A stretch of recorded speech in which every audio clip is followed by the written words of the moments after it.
Welcome. I'm Elinor Silverstein, and today I'm here with my very dear friend of over 40 years, Linda Tellington Jones, my teacher, my mentor, and my dear, dear friend, Heartfelt. And talking about Heartfelt, Linda, I would love to ask you if you could tell us the story of the Heart Hug. Yes, it's an interesting story. In 1983, when I made the shift from doing 8 years of this beautiful Feldenkrais work to following the path of the 1.25 circles that we now realize are this amazing spiral, I did a week-long retreat in Santa Fe at a wonderful center for T-Touch for self-help. And on the second day of the training, a woman came to me who, at the lunch break, and everybody had already left. And she said, do you think there's some way that T-Touch can help me? I have these unfounded fears that I've lived with for years. And she was a professional hypnotherapist. And she said, I've tried every kind of therapy I can think of to get rid of this fear that I live with. And I said, well, I don't know if it will help you, but I'm quite sure it won't hurt you. Just put one hand over the other on your heart chakra and gently move the tissue in a circle and a quarter, starting toward the bottom. Yeah, we didn't have any more description than that. We didn't yet have the importance of the clock and so forth, but I just put one hand lightly cupped over the other. Doesn't matter which side, just whatever feels right. And just see what happens. When you gently catch the skin with whatever part, with the lightest possible contact, and just gently move the skin in a circle and a quarter and move to another spot after each 1.25 circles. And just try this and see what would happen. And she went away over the lunch break and she came back after with tears in her eyes saying, for the first time, as long as I can remember, I feel safe. And that was pretty interesting, as you can well imagine. Then I started really showing that for that feeling of safety and where it got the name of the Heart Hug. And we should put a picture up of all these children in Soweto in South Africa, where I gave a presentation to caregivers and to a group of orphans, showing how they could just have like a hug. It's like hugging themselves. And they were in the care, they were being fed every day by this wonderful church group, which was that was their one meal a day. And so I taught this to the children, and it was so clear. It's like a hug. It's like a heart hug. And the rest is history. I mean, we have just hundreds and hundreds of people who have shared this with their groups. You've shared this with so many groups.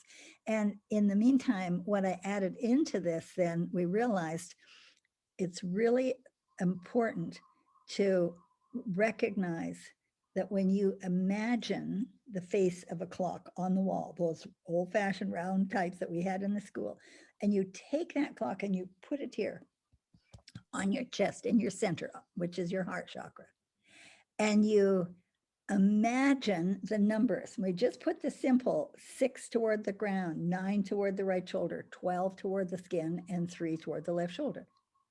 Why do we imagine those numbers? Because that activates the left brain logic.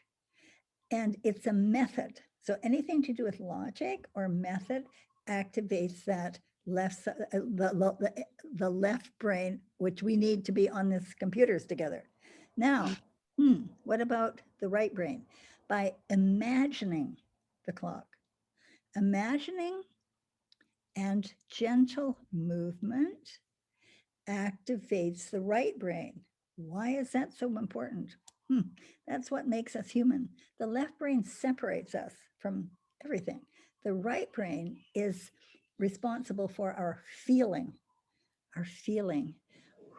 and how important this is in this time, particularly this time of COVID. And for our creativity, how many have recognize this time that's been so difficult as a time of creating new possibilities for ourselves, for our compassion, caring about the world around us, about our family, our friends, other humans, and ourselves, and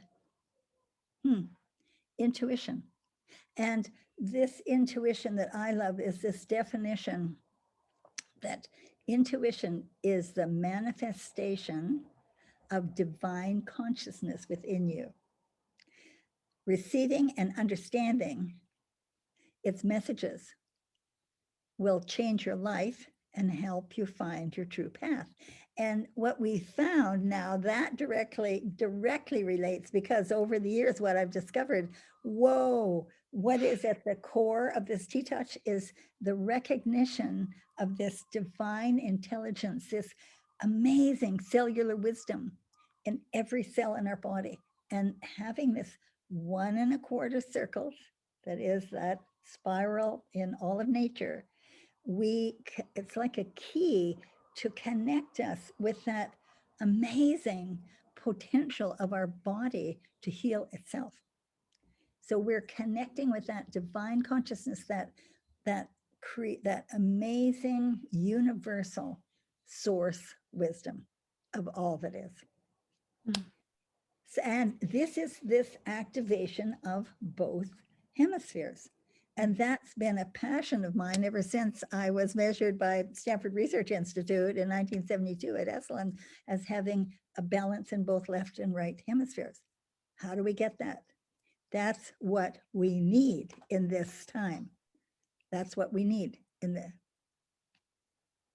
Wow, Linda, thank you for sharing that with us. I've actually had the opportunity many times to watch your brain waves, and it's truly like no other, the levels that your brain can go into those frequencies, and that in itself is a teaching time for us to see that this is what we can do because of how that is our curiosity of the connecting to all that is, to all the animals, all the nature, and all of us. And we've done how many times when we would get T-Touch practitioners and not practitioners together on live on Zoom or some, some format like that.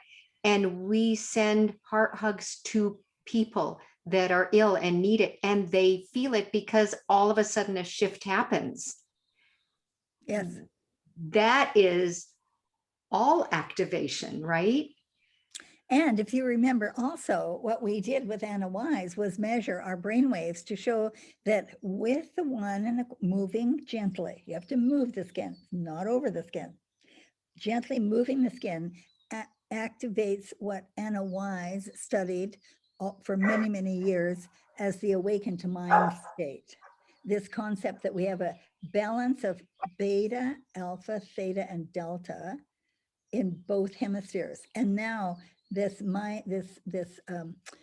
special apparatus that measures those also measures gamma, which is what the Dalai Lama's monks have been measured countless times, showing compassion, sending compassion to the world. And it's why we know, and we've done it with these studies that we did with me hooked up with another person, and both on the computers measuring the brainwaves in both of our brains, and showing that the entrainment, the connection between the two.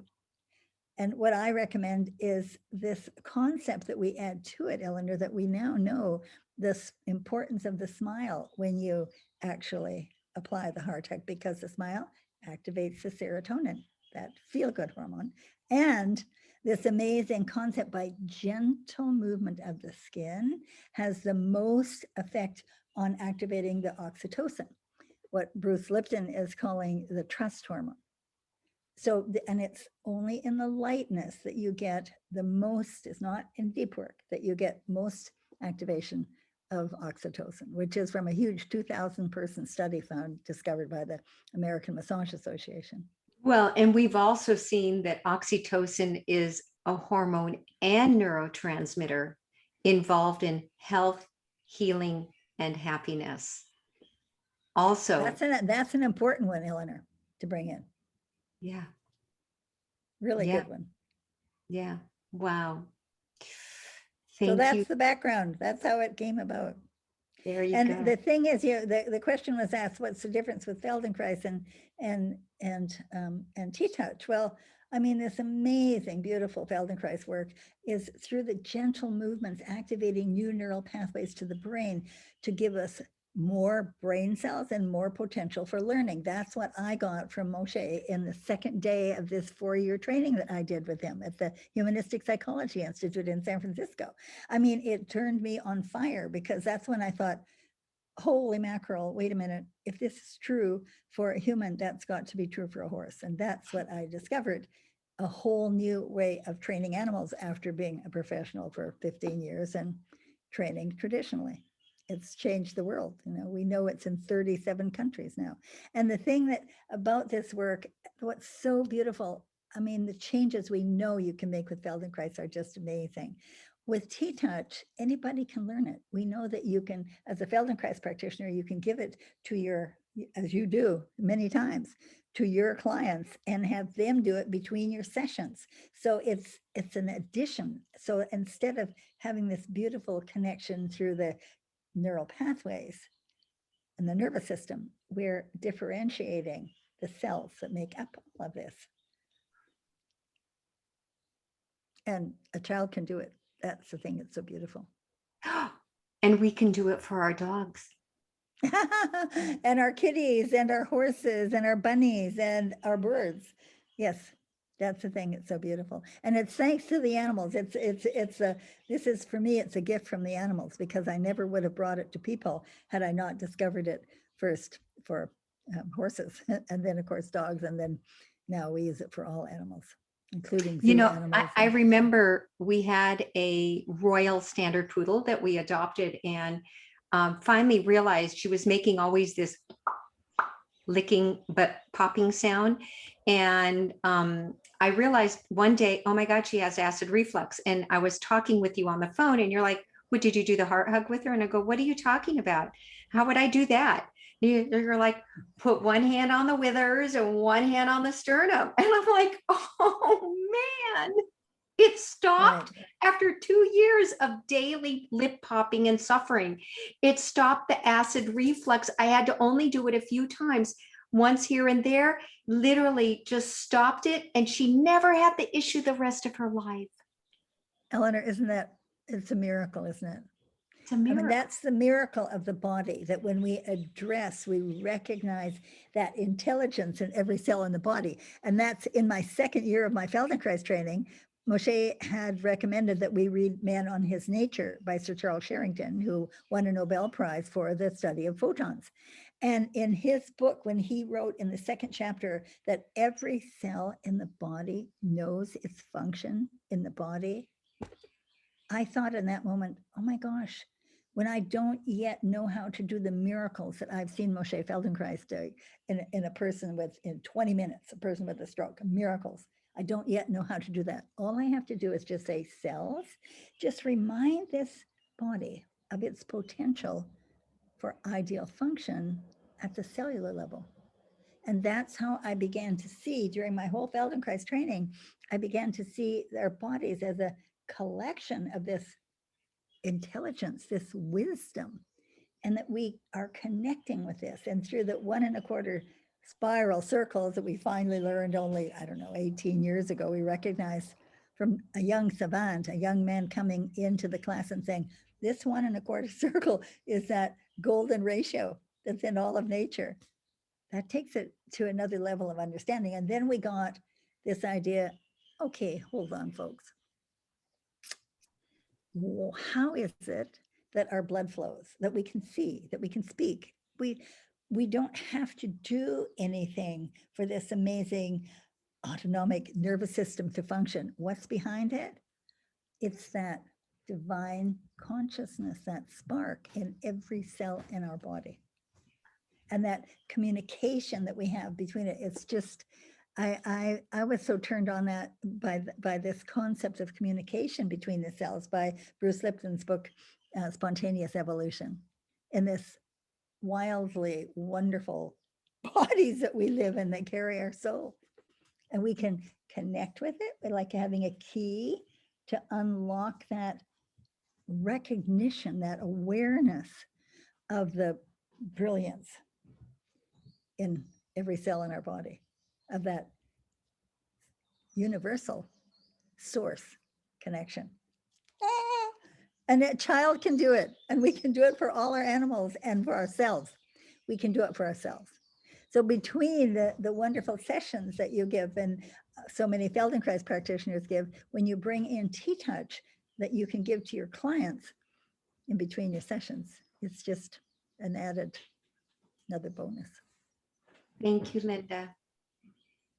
We so My appreciate. pleasure. It's so much fun. And Elinor, I mean, I just love all your stories, the amazing stories that you've had sharing heart hugs in medical conferences where you thought, oh my God, they're not getting it. These doctors are going to think I'm crazy. And then have the amazing experience you had of a doctor coming up and thanking you because this is something he could take home to his wife. Life-changing. Totally. Thank you for sharing this the way you have throughout the through the Feldenkrais community. And I'm so honored to be back in the fold and having rejoined because it's an amazing group of people who make a difference in the planet. Truly. Thank you, Linda. God bless you. I love you. Aloha. Aloha.